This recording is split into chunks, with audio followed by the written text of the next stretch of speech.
আজ থেকে আমরা শপথ করছি, এ হাত দে। আমি করব না।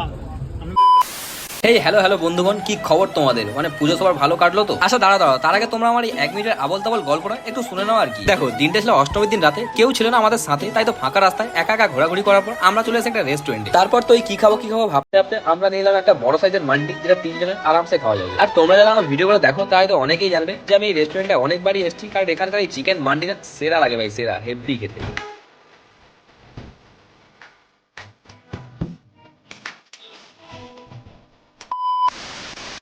যাই হোক, আর সব শেষে এই হলো আমাদের প্লেটের অবস্থা। বাহ, খুব সুন্দর ধোয়া হয়েছে তো।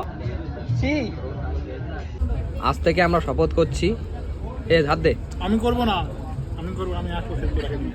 হাত দে। তুই আজকে আমার রুমের আশেপাশেও আসবি না। আজ থেকে আমরা শপথ করছি, আজ থেকে আমরা বাইরে খাবো না। হোস্টেলে যা ইডিং বিডিং খাবার দেবে ওই খাবার খেয়ে আমরা জীবন কাটাবো। আর তোকে আজ আমার রুমের সামনে দেখি, আর একদম সন্ধ্যাবেলা হলে রুমের কাছে যাবে না, ঠিক আছে?